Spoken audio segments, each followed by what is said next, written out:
International relations में सबसे ज्यादा जो गर्म और महत्वपूर्ण मुद्दा है वो इजराइल पैलेस्टीन कॉन्फ्लिक्ट का। उसको हम एक समरी में पहले डिस्कस कर चुके हैं एंड आई होप आपने वो देखा हो। अल अक्सा मॉस्क हिस्ट्री के नाम से एक टॉपिक है, एक वीडियो था, आप उसको देखिए। पूरा का पूरा इजराइल और पैलेस्टीनियन का क्या कॉन्फ्लिक्ट है वो आपको समझ में आ जाएगा। उस कॉन्फ्लिक्ट से आपको यह समझ में आ गया होगा कि इस समय after a lot of circumstances Israel Palestine के ऊपर एयर स्ट्राइक्स कर रहा है और पैलेस्टीन की जो टेरिटरीज है गाजा, उस टेरिटरी से बेसिकली इजराइल के कुछ शहरों पर रॉकेट्स दागे गए हैं। मोर और लेस ये सिचुएशन है। इसके बीच में कई सारे से 70-80 साल का और कम से कम 2000 साल का पुराना रिलीजियस इतिहास भी इसके साथ जुड़ा हुआ है। पूरी की पूरी कहानी को जाने तो आप अल अस्का मॉस्क की जो हिस्ट्री है उसका वीडियो जरूर देखिएगा। सवाल यह है कि ये मई 10 के बाद जो गाजा के इस्लामिस्ट रूलर्स हैं हमास का नाम याद रखिएगा, आज इससे कॉन्टेक्स्ट में एक बात करेंगे। Volleys of rockets toward Israel and उसके बाद Palestinian have responded with the deadly strikes. ये बात तो आप समझ ही चुके हैं। बेसिकली हर रोज न्यूज़पेपर में हर रोज वीडियोस आ रहे हैं इस बारे में कि इजराइल पैलेस्टीन के ऊपर अटैक कर रहा है, पैलेस्टीनियन वापस रॉकेट दाग रहा है। एंड ऑल्सो इसके साथ साथ आप दोनों में से किसी भी साइड पर खड़े हो, आपको यह भी पता होगा कि फाइनली कहीं ना कहीं पर इस वायलेंस को रोकने की भी कोशिश हो रही है। इस प्रकार की भी हेडलाइंस आप पढ़ते हैं कि इजराइल गाजा यानी कि जो पैलेस्टीनियन टेरिटरी है, conflict goes on despite United states of America and regional diplomacy. यानी कि इजराइल किसी भी हालत पर रुकने को तैयार नहीं है, अपनी जो एयर स्ट्राइक्स है वो कर ही रहा है। गाजा में 200 से भी अधिक जाने जा चुकी है। इंडीड एसोसिएटेड प्रेस, एक जो जर्नलिस्ट ग्रुप है, उनकी की पूरी बिल्डिंग को गिरा दिया इजराइल ने, जो कि गाजा में स्थित थी। After a warning of 1 hour की बेसिकली हम उसको बॉम्ब करने वाले हैं। So the thing is that it is not being stopped. I am here to make the case कि United states of America Israel को रोकने की कोशिश नहीं कर रहा है। If they try they can do it immediately. अभी जो बिडेन जो कि उनके राष्ट्रपति हैं यूएसए के, उन्होंने कहा कि he has expressed his support for a ceasefire, reiterated his firm support for Israel's right to defend itself, okay, and encouraged Israel to make efforts to ensure the protection of innocent civilians.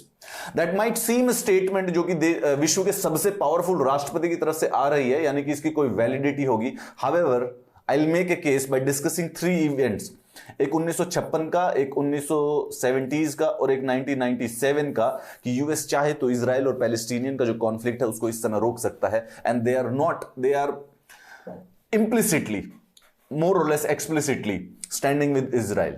इस समय वो Israel के support में है and that's why they are not stopping it. कैसे? एक question आया था यूपीएससी में, what were the events that led to the Suez crisis in 1956, how did it deal a final blow to Britain's self image as a world power. ये question UPSC के mains में पूछा गया था 2016 में। सुएज क्राइसिस जो था, इसको अरब इजराइल सेकेंड वॉर भी कहते हैं। अरब इजराइल सेकेंड वॉर कहने का मतलब है, इसका अगर समरी में आपको बताऊं, इजराइल ने बेसिकली इजिप्ट के ऊपर वॉर डिक्लेयर कर दी थी। इजिप्ट के जो प्राइम मिनिस्टर थे नासिर, उन्होंने सुएज कैनाल को नेशनलाइज कर दिया था। इजिप्ट के साथ साथ यूनाइटेड किंगडम और फ्रांस ने बेसिकली इजिप्ट के ऊपर वॉर डिक्लेयर करती थी। That was considered as the Suez crisis. उसको ट्राइपार्टाइट एग्रेशन कहते हैं। द सुएज क्राइसिस और the second Arab Israeli war, called the tripartite aggression and the Sinai war in Israel, was an invasion of Egypt in 1956 by Israel, followed by United Kingdom and the France. Aim क्या था? Suez canal को वापस control करना था western powers को, and to remove Egyptian president Gamal Abdel Nasser who has just nationalised the canal. लेकिन इतने बड़े इवेंट के बाद, यूएसए के इमीडिएटली पॉलिटिकल प्रेशर के बाद, यूनाइटेड स्टेट्स ने और Soviet union and United Nations ने इनके ऊपर पॉलिटिकल प्रेशर बनाया और तीनों के तीनों इन्वेडर्स को विड्रॉ करवा दिया। सोचिए, यूनाइटेड किंगडम 1950 में वो वर्ल्ड की सुपर पावर माना जाता था। World war 2 basically United Kingdom जीत कर आया था। सो ऐसा नहीं था कि उसके ऊपर कोई पॉलिटिकल प्रेशर बनाया जा सकता था। But even that USA was successfully able to thwart that. The episode humiliated the United Kingdom and France and strengthened जो इजिप्ट के प्रेसिडेंट थे नासिर। इजराइल को वापस लौटना पड़ा। उन्होंने कई कब्जा लिया था इजिप्ट की कुछ भूमि, लेकिन उसके बावजूद भी under the US political pressure they were able to retreat और उन्होंने वापस थ्वार्ट कर दिया था। Israel had no plans to withdraw from the Egyptian land it captured. President Eisenhower, USA के प्रेसिडेंट थे, issued an ultimatum for Israel to pull back with the threats of the sanction. Soviets ने भी कहा कि या तो आप withdraw कीजिए या फिर हमारे साथ सीधा वॉर हो जाएगी, and Israel very successfully immediately pulled back. पहला एग्जाम्पल जिसमें इजराइल ने इमीडिएटली यूएस पॉलिटिकल प्रेशर के अंदर विड्रॉ कर लिया था एक वॉर से, जिससे वो वॉर से विड्रॉ करने के लिए तैयार नहीं था। अब मैं आपको दूसरा पॉइंट बताता हूं 1970s का। उस समय यूएस के प्रेसिडेंट थे कार्टर। उन्होंने मेंचम बेगिन इजराइल के प्रधानमंत्री एंड अनवर सदत ऑफ इजिप्ट, ये 1975 के करीब की बात है, ठीक है। अब इजिप्ट और इजराइल के बाद देखते हैं, अब तो रिश्ते तो इनके खराब ही हो चुके हैं, एक दूसरे के ऊपर वॉर में इन्वॉल्व है। यूएस प्रेसिडेंट कार्टर की तहत इन दोनों ने led to Egypt Israel peace treaty. Carter ने एक बुक लिखी हुई है जिसमें यह बताया गया कि Israel's continued control and construction of settlements have been the primary obstacles to a comprehensive peace agreement in the Middle East. Israel और पैलेस्टीनियन का जो अभी ये जो मसला चल रहा है, हमने डिस्कस किया था कि ईस्ट जेरूसलम में कुछ पैलेस्टीनियन फैमिलीज रहती हैं जिनको इजरायली ज्यूज बेसिकली इविक्ट कराने की कोशिश कर रही है। That real estate issue has actually bloomed into a full fledged fight between Israel and Palestine now. Carter, जो कि 1970 के समय में यूएस के प्रेसिडेंट थे, उन्होंने एक किताब लिखी है, उसमें यह कहा है कि इजराइल ने जो ये पैलेस्टीनियन टेरिटरीज को ऑक्यूपाई किया हुआ है, this is the main reason why Middle East में कॉम्प्रिहेंसिव पीस ट्रीटी होना पॉसिबल नहीं है। नेवरदलेस कार्टर ने उस समय इजिप्ट के और इजराइल के प्रधानमंत्री के बीच में एक पीस ट्रीटी कराई थी, इजराइल इजिप्ट पीस ट्रीटी उसको कहलाया जाता है। Carter put pressure on Israel to address Palestinian issues. जो इजराइल के प्रधानमंत्री थे बिगिन, उन्होंने अपोज किया इसको vehemently and sought to bypass PLO in talks with Sadat. ठीक है, उन्होंने बोला कि हम पीएलओ के साथ, पैलेस्टीनियन लिबरेशन ऑर्गेनाइजेशन के साथ बात ही नहीं करेंगे। हावेवर कार्टर ने एकदम धमकी दे दी कि हम पीएलओ को ऑफिशियली रिकॉग्नाइज कर लेगा यूएस से। Finally begin came around and the framework was signed. तो ये जो इजरायली इजिप्शियन पीस ट्रीटी थी, ये एक seriously direct threat from the United states of America थी। अगेन, अब उसमें देखें तो उसमें वो प्रेसिडेंट कार्टर थे जो कि ऐसा मानते कि इजराइल की वजह से पीस ट्रीटी एग्रीमेंट नहीं हो रहा है। तो यानी कि अगर यूएसए के पास इस प्रकार की पावर है। अब ये ट्रीटी के बारे में बता देता हूं, अरब वर्ल्ड के अंदर बहुत ज्यादा कंट्रोवर्सी हुई थी। इजिप्ट, जो कि अरब लीग का मेंबर हुआ करता था, उसको निकाल दिया गया था 1979 में इस ट्रीटी के द्वारा। Outrage was particularly strong among Palestinians, with the leader of the Palestinian Liberation Organization, Yasser Arafat, stating, "Let them sign what they like, false peace will not last." भाई, इजिप्ट जो है वो एक अरब कंट्री है और Palestinian जो है वो अरब्स है, तो ऐसा माना जाता है कि भाई इजिप्ट एक्चुअली में पैलेस्टीन को सपोर्ट करेगा, लेकिन फिर भी उसने इजराइल के साथ पीस ट्रीटी कर ली। तो जो भी अरब्स थे, जो भी पैलेस्टीनियन थे, वो इस बात से नाखुश थे अरब इजरायली पीस ट्रीटी से, sorry Egypt Israeli peace treaty से। तो यासिर अराफत उस समय पीएलओ के हेड थे, उन्होंने कहा ये सब झूठी मूठी ट्रीटी हैं, इनसे कुछ हासिल होने वाला नहीं है। हावेवर उसके बावजूद भी जो कार्टर ने पीस ट्रीटी साइन करवाई थी इजिप्ट और इजराइल के बीच में, उसकी वजह से इजिप्ट के जो प्रधानमंत्री थे और जो इजिप्ट के जो प्रेसिडेंट थे और इजराइल के जो प्रधानमंत्री थे, इन दोनों को नोबेल प्राइज मिला था। Anwar सदत and the Israeli Prime Minister Menachem Begin shared the 1978 Nobel Peace Prize. Again इसका एक फॉल आउट भी हुआ था। बेसिकली जो इजिप्ट के प्रेसिडेंट थे उनको असैसिनेट कर दिया गया था। Egypt was suspended from the Arab League and the Sadat was assassinated in 1981। Again, but the point here we are discussing is that कि यूएस से जब पॉलिटिकल प्रेशर डालता है इजराइल पे, तो इजराइल पीएलओ को भी इंक्लूड करता है टॉक्स के बीच में, और वो ऐसी ट्रीटी भी साइन करने के लिए तैयार हो जाता है, जो कि in general scenario. And now I will tell you another third case जिसमें यूएसए के पॉलिटिकल प्रेशर पे 2 दिन के अंदर अंदर काम हो गया था। यह है खालिद मोसाद। खालिद मशाल is a former leader of the Palestinian organization Hamas. Right now, Israel is bombing the Hamas.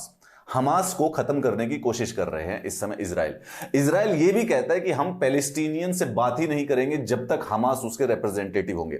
इस समय अगर हम जाएं इजराइल के मैप के पास, तो आपको 2 टेरिटरीज दिखेंगी। एक तो है गाजा स्ट्रिप और दूसरी है वेस्ट बैंक। गाजा स्ट्रिप जो टेरिटरी है वो politically is controlled by Hamas, which is also a militant group. कई नेशंस इसको एक टेररिस्ट ग्रुप मानते हैं, इजराइल भी इसको टेररिस्ट ग्रुप मानता है। इजराइल कहता है कि जब तक हमास रिप्रेजेंटेटिव रहेगा पैलेस्टीनियंस का, हम पैलेस्टीनियंस को साथ बात ही नहीं करेंगे, नेगोशिएट नहीं करेंगे। This PLO, Palestinian organisation Hamas का लीडर थे खालिद मशाल को इजराइल की जो इंटेलिजेंस एजेंसी है मोसाद, आपने नाम सुना होगा, विश्व की सबसे बेहतरीन इंटेलिजेंस एजेंसी में इसको माना जाता है मोसाद। इन्होंने कोशिश की 1997 में, Mossad agents acting under the orders from the prime minister Benjamin Netanyahu attempted to assassinate him. 1996 से 1999 तक जो इजराइल के प्राइम मिनिस्टर थे वो थे बेंजामिन नेतन्याहू, ठीक है। अब 2009 से लेके अभी भी, अब प्रेजेंट प्राइम मिनिस्टर भी ये हैं, 2009 में प्राइम मिनिस्टर बने थे एंड इट इज कंटिन्यूइंग अभी तक, वो वही प्रधानमंत्री है, तो उस समय भी थे। तो उन्होंने ऑर्डर दिया हमास का जो लीडर है खालिद मशाल, इसको असैसिनेट करने का मोसाद को। ये जो था ये पहले वेस्ट बैंक में रहा करता था। जब इजराइल ने 1967 में वेस्ट बैंक को ऑक्यूपाई किया, तब से ये बेसिकली बाकी अरब नेशन में असाइलम में रहता है। तो जो ये असैसिनेशन का ऑर्डर था उस समय ये इजराइल के नेबरिंग कंट्री जॉर्डन में था। तो यानी कि मोसाद के जो स्पाइस थे they went to the Jordan to assassinate the leader of the Hamas, ठीक है। ये हुआ। खालिद मशाल को पॉइजन दे दिया गया, he was poisoned by the Mossad, और ये बेसिकली इस समय बेसिकली एक जॉर्डन के हॉस्पिटल में था and within 2 to 3 days basically poison इसकी बॉडी में फैलने लग रहा था और 2 से 3 दिन का समय इसके पास बचा था। And there was only one person who had the antidote. एकदम बिल्कुल मूवी प्लॉट था, सिर्फ एक आदमी था जिसके पास ये एंटीडोट था, who the Benjamin Netanyahu, the person who actually wanted to assassinate him. There was only one person who could provide, it was the very man who had tried to kill Israel Prime Minister Benjamin Netanyahu। तो Benjamin Netanyahu Israel के प्रधानमंत्री ने Mossad intelligence agency जो है Israel की, उसको इस बात के लिए अप्रूव किया कि हमास के जो लीडर हैं खालिद मशाल, उसको असैसिनेट कर दिया जाए। He was in the Jordan, right, Jordan. Mossad के जो स्पाइज हैं वो कैनेडियन टूरिस्ट बनकर जॉर्डन जाते हैं और इसको पॉइजन कर देते हैं। ये अब खालिद मशाल को मरने में सिर्फ 2 या 3 दिन का समय रह गया। Is in the hospital and the poison is very fast spreading in his body. What happened? Exactly like a movie plot, the person is alive right now. कैसे? जैसे ही ये इंसिडेंट हुआ, जॉर्डन्स किंग हुसैन, क्योंकि जॉर्डन में हुआ था, demanded that the Netanyahu turn over the antidote of the poison, threatening to severe diplomatic relation and tried the detain Mossad agent. Mossad agent जिन्होंने poison किया था उनको उसी समय पकड़ भी लिया गया था। बोला था कि इनको हम ट्राई करेंगे, इनको जिंदगी भर के लिए जेल में रखा जाएगा, मार भी दिया जाएगा हो सकता है। नेतन्याहू रिफ्यूज्ड, बोला कि मैं तो नहीं दूंगा एंटीडोट। भाई हमास के लीडर को खत्म करना था, एंटीडोट देने से उसने मना कर दिया। इजरायली जॉर्डेनियन रिलेशंस रैपिडली वर डिटीरियोरेटिंग। किंग हुसैन, जॉर्डन के जो किंग हुसैन से, उन्होंने कहा कि 1994 में 3 साल पहले ही जो पीस एग्रीमेंट हुआ था वो बेसिकली वॉइड हो जाएगा अगर मशाल इस समय बेसिकली जॉर्डन की धरती पर मारा गया। Bill Clinton politically sensitive issue में इमीडिएटली, उस समय यूएस के राष्ट्रपति थे बिल क्लिंटन, इमीडिएटली इंटरवीन किया and compelled Netanyahu to turn over the antidote. Mossad के जो हेड थे, आप समझ लीजिए अगर भारत की एनोलॉजी में बात करें तो अजीत डोभाल जो हमारे नेशनल सिक्योरिटी एडवाइजर है, वो मोसाद के जो हेड थे वो उसी समय जॉर्डन गए एंटीडोट के साथ, और फिर उसको जो हमारा क्या नाम है खालिद मशाल है, इसको एंटीडोट दिया and that person is right now alive. अभी भी वो जिंदा है और हमास को हेड करते हैं। समझिए कि अजीत डोभाल इमीडिएटली पाकिस्तान जाते हैं कुछ स्पेसिफिकली लेके under the approval of the prime minister. ऐसी वाली सिचुएशन थी। Then later on the same person Khalid Mashal, इसकी लीडरशिप में हमास ने 2006 में गाजा स्ट्रिप में सारे के सारे लेजिस्लेटिव इलेक्शंस जीत लिए एंड जो एक मिलिटेंट ग्रुप था became a politically important group.